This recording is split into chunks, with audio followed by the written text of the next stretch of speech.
So I came out here to water the plants because it is hot as heck and the sun is blaring down on everything and the cups dried out really quick. There's a lot of roots in those cups and they drink water really fast. So I watered them, and yesterday I fertilized them with some fish fertilizer. I just take I don't even measure it. It's probably, I guess, like a tablespoon and a half. Not suggesting you use that. I don't know exactly what the measurement is, but I just do like a little glug into my half-gallon watering can and water all of them. Of course, you do much less when they're baby seedlings, but these guys are pretty big. But I noticed in my new tomato tray that I only had one Japanese black Treyfell come up tomato, and I didn't see any giant Belgiums. But now that I'm looking, you can see that little tiny white thing right there. That's actually one that's getting ready to pop up. But I wanted to go ahead and plant a few more seeds just in case. I don't have any blue cream berries that popped up, but that's fine because the ones that are in the tray over there, the ones that look kind of rough, they're still fine. The blue cream berries, they look like they're doing fine, so I'm gonna keep those. They'll be okay. So I'm not worried about replanting those, but I am gonna plant some more Japanese black Treyfell and some more giant Belgium. So you can see, it's kind of embarrassing. This is only half of my seed collection here. So I have flowers there, my nightshades, which are tomatoes, peppers, ground cherry, eggplant. I took some seeds out, and I'm kind of lazy when I plant my seeds.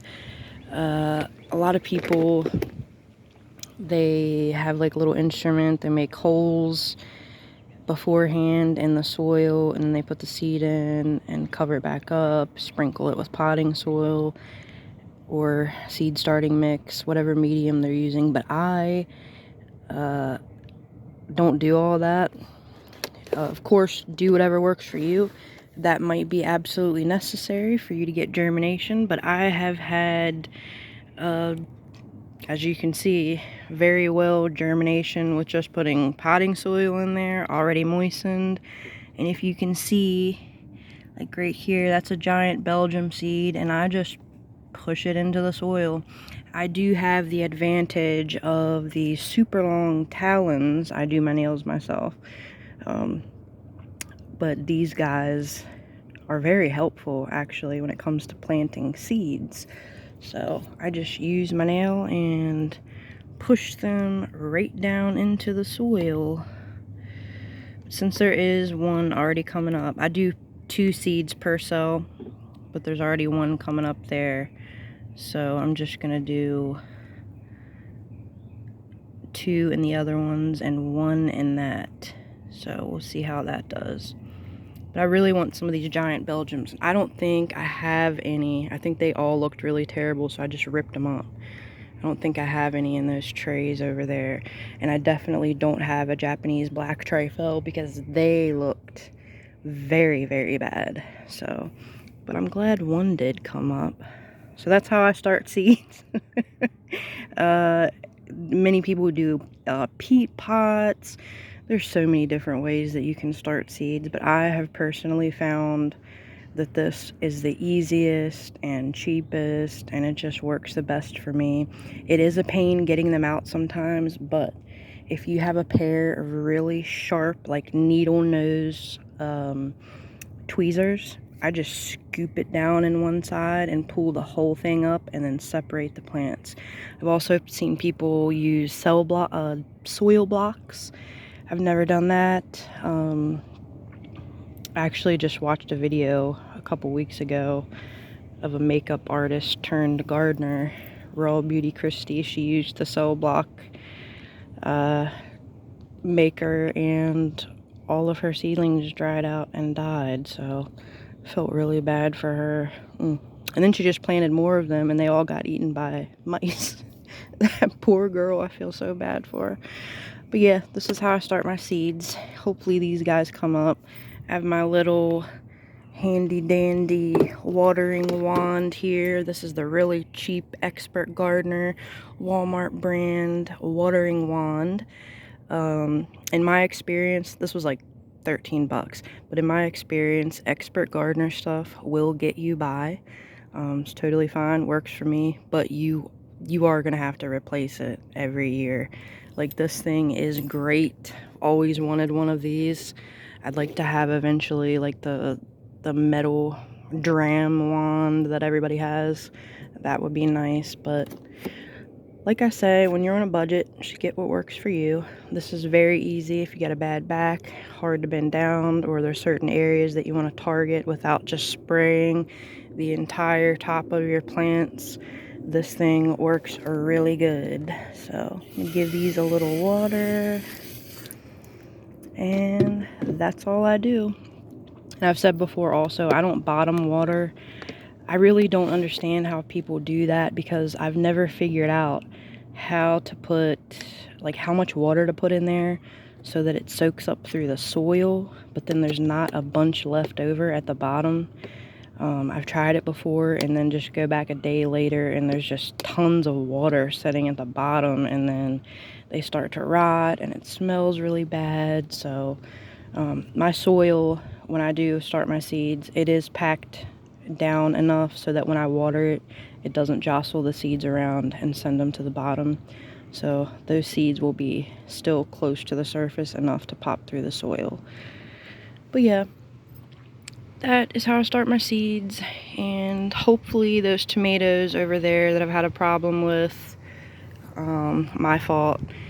Hopefully, since they got a little bit of fish fertilizer, which contains a good bit of nitrogen for a soluble fertilizer, soluble organic fertilizer, 5%. A little bit of nitrogen will help those guys green up and grow a little bit better.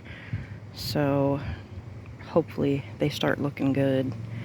But yeah, here is the seed collection. I have my nightshades here, flowers here, we have some herbs. I also have a box of winter seeds, like cold weather tolerant crops, like turnips and radishes, carrots, lettuce, stuff like that, kale, cabbage. And then I have another box that's melons and beans and squash, stuff like that. It really does help to have your seeds a little bit organized so that when you go to plant, you don't have to dig through a giant box. And I have hundreds and hundreds of seeds. As you can see, most of them are from the Dollar Tree.